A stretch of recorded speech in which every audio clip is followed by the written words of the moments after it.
As the establishment's proprietor, Johnny Depp, was performing at the Viper Room in 1993, word began to circulate through the assembled throng. River Phoenix had reportedly collapsed just outside the venue. He was accompanied by his partner, Samantha Mathis, who has recently broken her silence regarding the events of that devastating evening. River Phoenix entered the world in 1970 in Oregon. His parents, deeply involved in the counterculture movement of the 1960s, chose to christen him after the River of Life from Hermann Hesse's novel, Siddhartha, a work that resonated with many Americans interested in Buddhism and Eastern spirituality. The family's lifestyle was nomadic, often residing in their mobile home, with each of their offspring born in a different state. They adhered to a vegan diet and eschewed conventional Western medical treatments, favoring a more natural approach incorporating herbal remedies and spiritual enlightenment. River, the eldest of the 5 Phoenix siblings, all of whom would achieve individual success in their respective fields, was perhaps the most widely recognized. River himself would later characterize his upbringing as a struggle for survival. A gifted and ardent guitarist from a tender age, he was compelled to utilize his musical talent merely to sustain himself. He and his siblings frequently performed on street corners, offering hymns and popular song covers to generate funds for the family's sustenance. The raw talent displayed by Phoenix and his brothers and sisters was so captivating that their street performances began to draw immense crowds. These gatherings would often become so substantial that law enforcement personnel would be required to intervene and disperse them. He never received a formal education throughout his formative years. His parents imparted literacy to him, and a screenwriter once described him as lacking any profound connection to historical or literary traditions. River's parents harbored more esoteric preoccupations, perpetually seeking their next spiritual revelation. In 1979, they aligned themselves with the Children of God religious group. While they sought spiritual salvation, they were entirely unaware of the nightmarish ordeal they were inadvertently entering. This organization is widely regarded as a cult that preys upon vulnerable individuals. The Children of God relocated the Phoenix family to Caracas, Venezuela, where they resided on an agricultural commune. Within this cult, they were assigned duties as missionaries and fruit pickers. What appeared to be an opportunity for communal living devolved into a period of unimaginable suffering for River. The Children of God sect gained notoriety for the abhorrent practices they compelled their members, regardless of age, to participate in. River Phoenix was subjected to this treatment. In a subsequent career interview, he disclosed that he lost his innocence at the tender age of 4, having been coerced into sexual activity. Fortunately, his parents grew disillusioned with the Children of God and, in 1977, elected to return to the United States. Upon arriving in Los Angeles, his mother secured employment as a secretary at NBC. While performing near their mother's workplace, the Phoenix siblings were discovered by a talent scout. Utterly charmed by the family's collective appeal, she promptly signed them all. River, however, was the undeniable standout. His inherent charm, talent, and charisma were readily apparent, and his career rapidly ascended. By the age of 10, by the conclusion of his inaugural year, working independently, he had appeared in commercials for Mitsubishi, Ocean Spray, and Saks Fifth Avenue. By 1980, River had fully dedicated himself to pursuing an acting career. He began attending auditions where his distinctiveness was immediately evident. In addition to his musical and dramatic abilities, he possessed other skills. Corey Feldman, with whom he frequently encountered at auditions during this period, recounted their development into friendly rivals. Feldman also revealed that River was a proficient tap dancer, though it was in his dramatic portrayals that he truly excelled. In 1984, he was cast in an after-school special titled The Riddle of Dyslexia. His brother, Joaquin, also appeared in a minor role alongside him. Having personally struggled with dyslexia throughout his life, River fully embodied the character, drawing upon his lived experience, which may have contributed to the subsequent critical reception. His performance garnered considerable attention, propelling his career into the stratosphere. River's breakthrough into mainstream cinema came with the 1986 film Stand By Me, an adaptation of a Stephen King narrative. The young actor's performance earned critical acclaim, and he instantly became one of the most prominent figures in entertainment at the age of 16. However, the pressures of stardom were already taking their toll. If one were to select a single scene from Phoenix's acting repertoire that stands out most profoundly, many would likely point to the pivotal moment in Stand By Me, where his character finally confides in his best friend, experiencing an emotional catharsis. During the filming of this scene, director Rob Reiner encouraged him to delve into his personal memories and draw upon his feelings of betrayal by adult figures in his life. Knowing his past, it is difficult not to contemplate the emotional toll this must have exacted. Ultimately, he not only delivered a flawless performance, but was also unable to cease crying once the scene was concluded, requiring emotional support on set.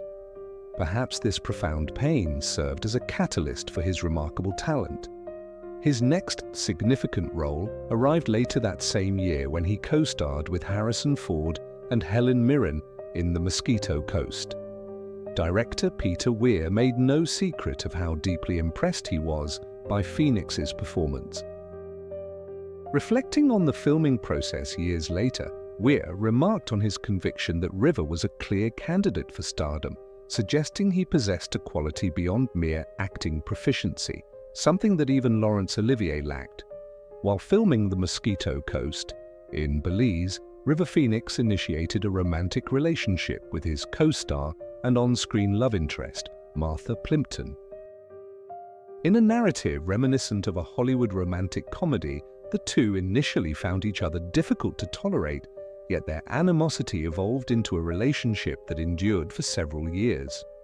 River Phoenix was an outspoken advocate for animal rights and a committed vegan. Plimpton once recounted an incident at a sophisticated New York restaurant where, after she ordered soft-shell crab, River stood up and departed. She found him on Park Avenue in tears, and upon inquiring about his distress, he confessed his pain at her consuming an animal. His profound sensitivity permeated his professional life as well. Despite its star-studded cast and substantial budget, The Mosquito Coast proved to be a commercial and critical disappointment. This deeply affected River, and he later discussed the experience in interviews, demonstrating a unique capacity for introspection, a trait that would occasionally lead him into darker territories. It is easy to forget that by the time he secured his first leading role, River was still a minor under his parents' guardianship. By the age of 18, his family had relocated over 40 times. With his newfound success, the time had finally arrived for them to establish a permanent residence. Upon reaching adulthood, River Phoenix possessed an impressive net worth. Reflecting his benevolent nature, he decided to acquire property where his family could finally settle. With his considerable fortune, the young actor purchased not one but two ranches for the Phoenix family, one in Florida and another in Costa Rica. His sixth film, Running on Empty, directed by Sidney Lumet, was released later that year. River once again starred alongside his girlfriend Martha Plimpton, delivering another critically lauded performance. He became the sixth youngest nominee for an Academy Award in history, receiving a nod in the Best Supporting Actor category. He did not win the Oscar, losing to Kevin Kline, but it did not faze him. With his characteristic humility, he enthusiastically rose to his feet when Kline's name was announced as the winner. River's subsequent acclaimed role was in the 1991 independent film Dogfight, but his sensitivity once again proved challenging.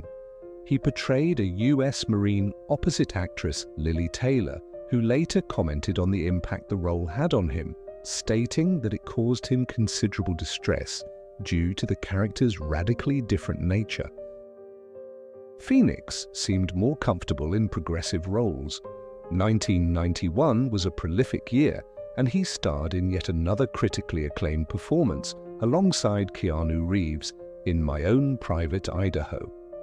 His portrayal of a gay hustler garnered significant attention, with many commending the sensitivity, poignancy, and humor of his performance.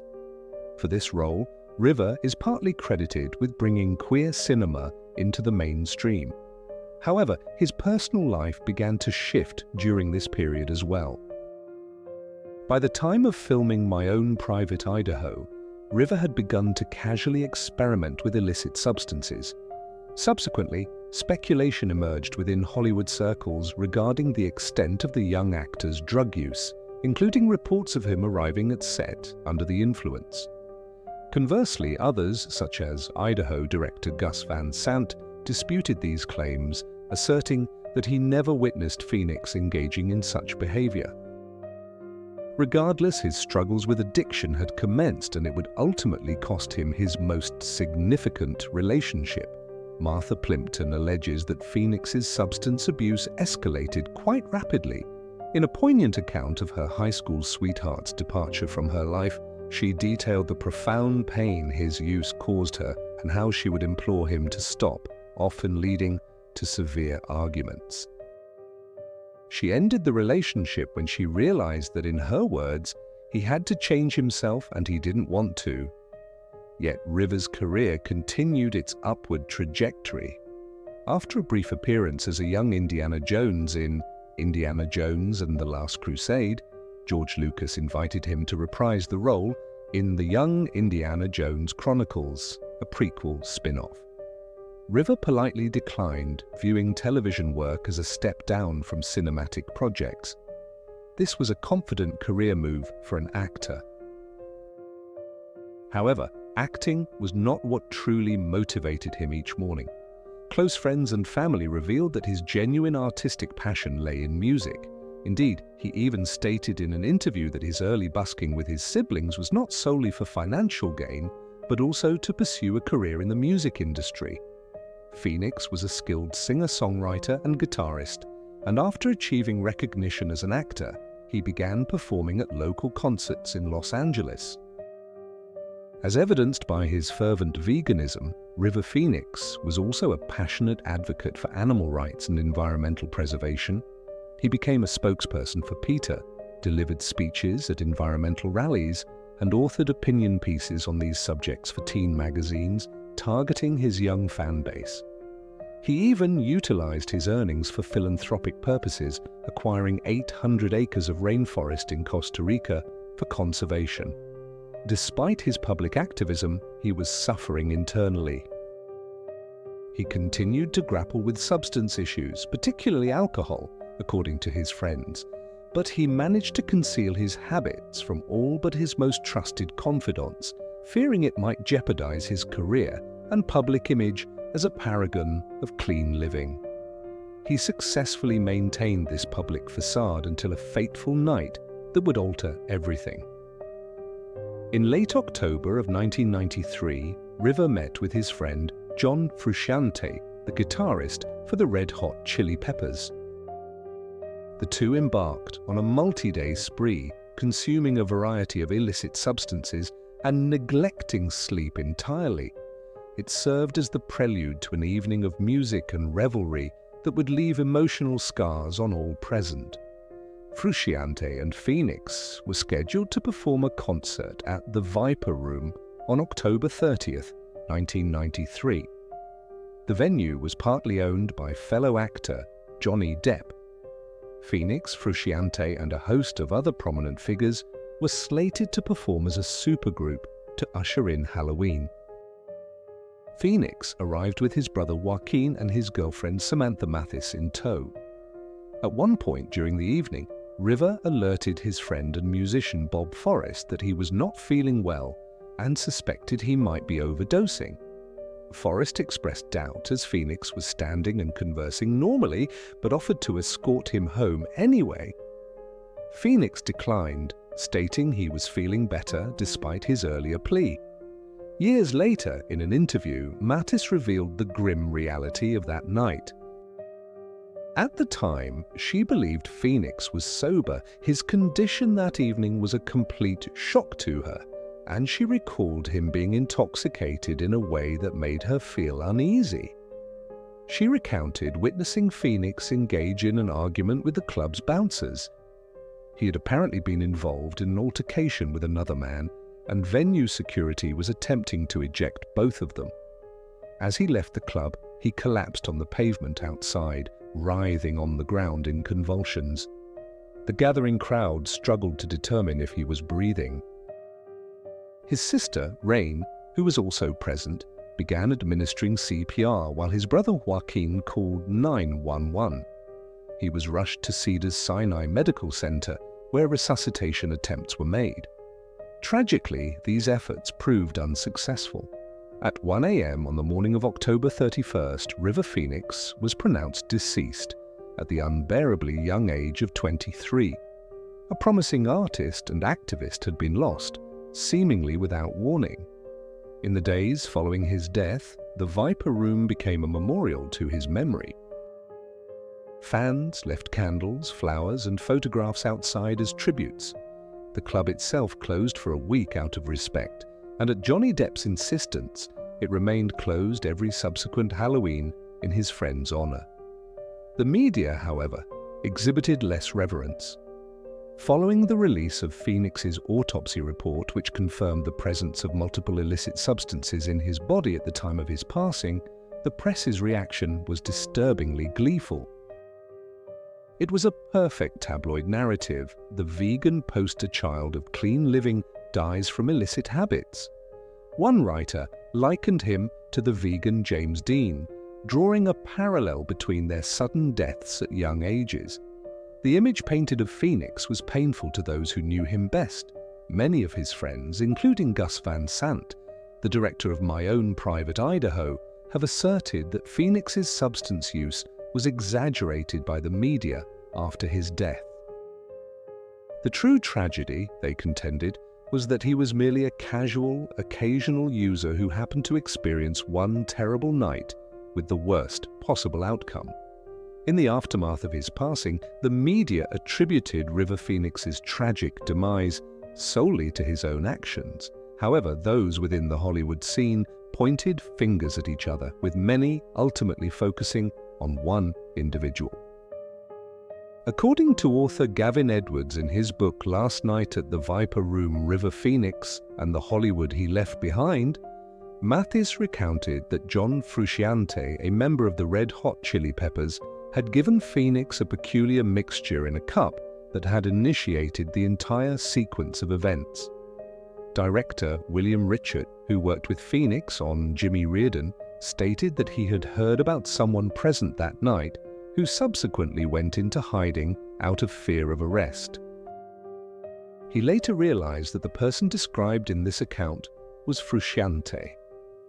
Regardless of the manner of his departure, it is how River Phoenix is remembered that truly matters. In an emotional speech accepting the Academy Award for Best Actor in 2020, Joaquin Phoenix honored his older brother and the profound influence he had on him. "When I was 17, my brother wrote this lyric. He said, 'Run to the rescue with love, and peace will follow.'" Thank you. If you enjoyed this video, please give it a like and subscribe for more content. I'll see you if I see you first.